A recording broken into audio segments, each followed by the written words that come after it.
Welcome to Vivah English. இந்த வீடியோவில் தினசரி வாக்கியங்கள் நம்ம பார்க்க போகிறோம். Okay, let's get started. அதுக்குள்ள 5 மணி ஆயிடுச்சா? எப்படி சொல்வீங்க? Is it 5 o'clock already? Is it 5 o'clock already? Next, கார்லாம் என்னால் வாங்க முடியாது. அதாவது கார் வாங்குற அளவுக்கு என்கிட்ட பணம் இல்லை. I can't afford a car. I can't afford a car. ஒரு சின்ன அனௌன்ஸ்மெண்ட். என்னோட சேனல் இருக்கிற 350+ வீடியோஸ் இப்போ புக் ஃபார்மேட்டில் அவைலபிளாக இருக்குது.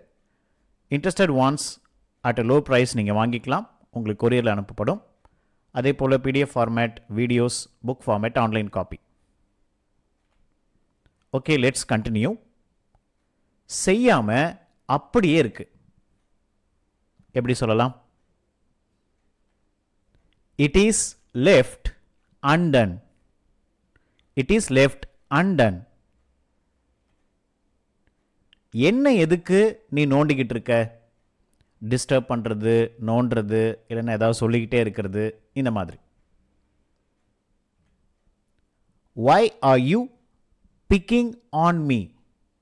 இங்கே நம்ம நோட் பண்ண வேண்டிய phrase pick on. Why are you picking on me? எல்லாமே பேக் பண்ணியாச்சா? ரொம்ப simple. Is everything packed? Next, விருப்பம் இருந்தா நீ வா.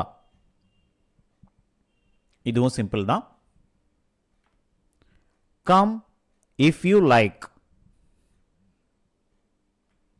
நெக்ஸ்ட், நீ இவ்வளோ செல்ஃபிஷாக இருக்கக்கூடாது. இது கொஞ்சம் உங்களுக்கு டிஃபிகல்ட்டாக தெரியலாம், but simple. You shouldn't be so selfish.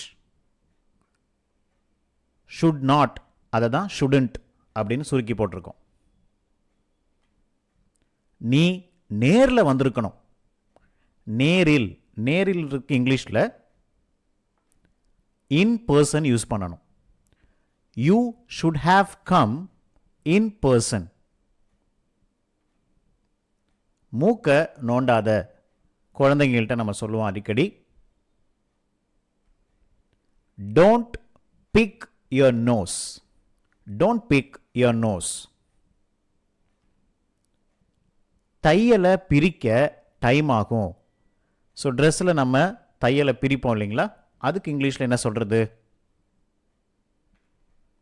இந்த வேர்டை நோட் பண்ணிக்கோங்க. அன்பிக்.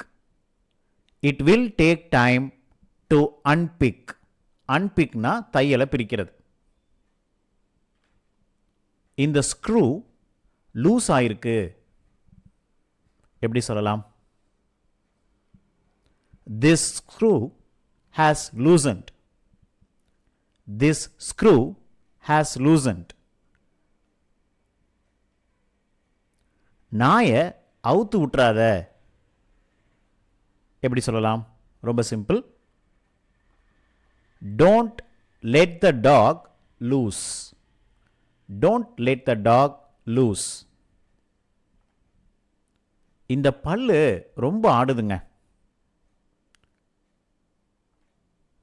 This tooth feels very loose. இது நியாயமே கிடையாது.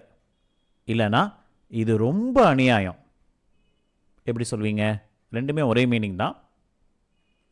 Simple. It is totally unfair. It is totally unfair. இன்னும் ஒன்றும் முடிவு பண்ணலையா? நம்ம கேட்போம் இல்லைங்களா? இன்னும் ஒன்றும் முடிவு எடுக்கலையா? Has anything been decided yet? Has anything been decided yet? முடிவு பண்ணலை. It is not decided. நீ என்ன முடிவெடுத்தாலும் இந்த ஒரு phrase மட்டும் எப்படி சொல்வீங்க? Whatever you decide. இப்போ ஒரு முழு சென்டென்ஸாக பார்க்கலாம். நீ என்ன முடிவெடுத்தாலும் நான் உன்னை சப்போர்ட் பண்ணுறேன். I will support you whatever you decide. பாருங்க எப்படி அழகாக ஒரு பெரிய சென்டென்ஸை நம்ம கிரியேட் பண்ணிட்டோம். நீ போக வேண்டாம்னு முடிவெடுத்தா இந்த ஒரு phrase மட்டும் ட்ரை பண்ணுங்க. If you decide not to go, நீ போக வேண்டான்னு முடிவெடுத்தா இப்போ ஒரு முழு சென்டென்ஸாக மாற்றலாம். நீ போக வேண்டாம்னு முடிவெடுத்தா நானும் போகலை. If you decide not to go, neither will I. இந்த 3 வார்த்தையை நோட் பண்ணி வச்சுக்கோங்க. neither will I நீங்கள் எங்கே சேர்த்துக்கிட்டாலும் நானும் போகலை, நானும் செய்யலை, நானும் வரல, இந்த மாதிரி அவங்க சொன்னதுக்கு ஒத்து போகிற மாதிரி ஒரு நெகட்டிவான சென்டென்ஸை உங்களுக்கு கொடுத்துரும். இங்கே நானும் போகலைன்னா neither will I. எனக்காக பணம் செலவழிக்கவே மாட்டேன், ஸ்பெண்ட் பண்ணவே மாட்டேன். I don't spend any money on myself. For myselfனு சொல்லிடக்கூடாது, on myself. சேலரியை ட்ரெஸ்ஸுக்கே செலவழிக்கிறா, ஸ்பெண்ட் பண்ணுறா. She spends her entire salary on clothes. பாருங்கள் எங்கேயும் for clothes சொல்லிடக்கூடாது, on clothes. எப்போன்னு சொல்லு, நான் வரேன். ரொம்ப simple. Tell me when I will come. ரொம்ப நேரம் தூங்கிட்டேன், அதான் லேட்டு. 2 சென்டென்ஸ் இருக்கு. ஓகே. I overslept.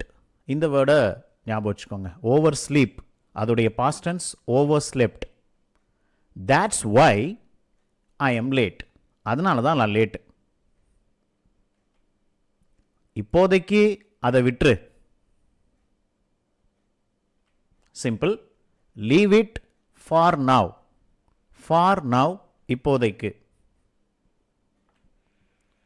அதை எங்கிட்ட விட்டுரு. Leave it to me. இதை பற்றி எப்போவாவது யோசிச்சிருக்கியா? எப்படி கேட்பீங்க? Have you ever thought about it? பாருங்க, எப்போவாவது அப்படின்றதுக்கு இங்கிலீஷில் have you ever இந்த 3 வேர்டு போடணும்.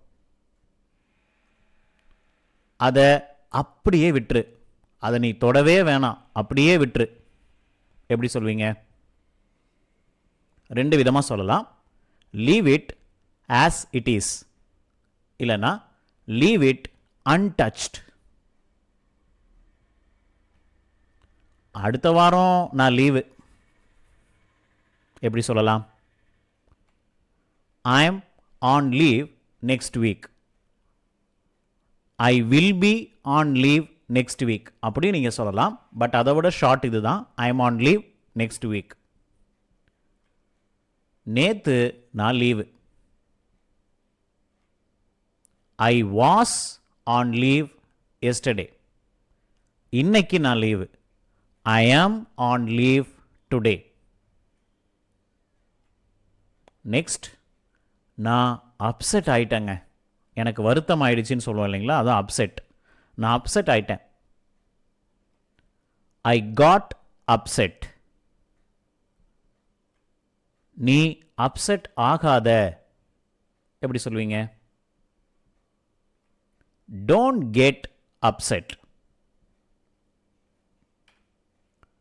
உங்களை சங்கடப்படுத்தணும்னு நான் நினைக்கல, அப்படி நினச்சி நான் செய்யலை அப்படின்லாம் சொல்லுவோம் இல்லைங்களா. அதுக்கு இங்கிலீஷில் ஐ டிடன்ட் மீன் டு. இந்த 4 வேர்டு நோட் பண்ணி வச்சுக்கோங்க. ஐ didn't mean to upset you. உங்களை அப்செட் பண்ணணும்னு, சங்கடப்படுத்தணும்னு நான் நினைக்கல. உங்களை காயப்படுத்தணும்னு நான் நினைக்கல, I didn't mean to hurt you. எனக்கு வர விருப்பம் இல்லை. பிடிக்கலன்னு சொல்கிறது வேற, விருப்பம் இல்லைன்னு சொல்கிறது வேற. எப்படி சொல்வீங்க? I am not willing to come. Okay, இப்போ டெஸ்ட் கொஸ்டின்ஸ்க்கு வந்துடலாம். இதை ஒவ்வொன்றா ட்ரை பண்ணுங்கள். ஆன்சர்ஸும் இந்த வீடியோவில் இருக்குது. கொஸ்டின்ஸ் முடிஞ்சோன்னே ஆன்சர்ஸும் வரும். பட் அதுக்கு முன்னாடி நீங்கள் ட்ரை பண்ணி பார்க்குறது ரொம்ப நல்லது. இந்த வீடியோவில் கற்றுக்கிட்டது தான் டெஸ்ட்டாக நான் கொடுத்துருக்கேன். ஃபர்ஸ்ட் ஒன், அதுக்குள்ளே 10 மணி ஆயிடுச்சா? ட்ரை பண்ணி பாருங்கள். நம்பர் 2, உன்னை அழ வைக்கணும்னு நான் நினைக்கல, அப்படி நினச்சி செய்யலை. நம்பர் 3, செய்யாமல் அப்படியே இருந்துச்சு. நம்பர் 4, இப்போதைக்கு அதை பற்றி பேசாத. நீங்கள் தேவைப்பட்டால் பாஸ் பண்ணிவிட்டு ட்ரை பண்ணுங்கள். நம்பர் 5, நாயை அவுத்து விட்டுட்டேன். ஓகே, இப்போ நான் ஆன்சர்ஸ்க்கு போக போகிறேன். நீங்கள் இதுக்கு டைம் எடுத்து பாஸ் பண்ணி நீங்கள் ட்ரை பண்ணி பார்த்துட்டு அப்புறம் நீங்கள் ஆன்சர்ஸ்க்கு வந்தால் உங்களை நீங்கள் உங்கள் லெவல் எப்படி இருக்குன்னு செக் பண்ண முடியும். ஓகே, அதுக்குள்ளே 10 மணி ஆயிடுச்சா? Is it 10 o'clock already? Is it 10 o'clock already? உன்னை அழ வைக்கணும்னு நான் நினைக்கல. I didn't mean to make you cry. செய்யாமல் அப்படியே இருந்துச்சு. It was left undone. இப்போதைக்கு அதை பற்றி பேசாத. Don't talk about it for now. நாயை அவுத்து விட்டுட்டேங்க. I've let the dog loose. So நான் ஏற்கனவே சொன்னது மாதிரி என்னோடய சேனலில் இருக்கிற கண்டென்ட் ஒரு புக் ஃபார்மேட்டாக உங்களுக்கு இருந்தால் நல்லாயிருக்கும்னு நீங்கள் ஃபீல் பண்ணிங்கன்னா நீங்கள் வாங்கிக்கலாம் அட் அ லோ ப்ரைஸ். நிறைய பேர் வாங்கியிருந்தீங்க, நல்ல கமெண்ட்ஸ் கொடுத்துருந்தீங்க, உங்களுக்கு ரொம்ப நன்றி. ஸோ தேவைப்படுறவங்க கீழே இருக்கிற வாட்ஸ்அப் நம்பர் 8903921485 இதுக்கு நீங்கள் மெசேஜ் இல்லைனா கால் பண்ணலாம். ஸோ உங்களுக்கு டீட்டெயில்ஸ் அனுப்பப்படும், நீங்கள் அதை பார்த்துட்டு வாங்கிக்கலாம். ஸோ தேங்க்யூ ஃபார் வாட்சிங்.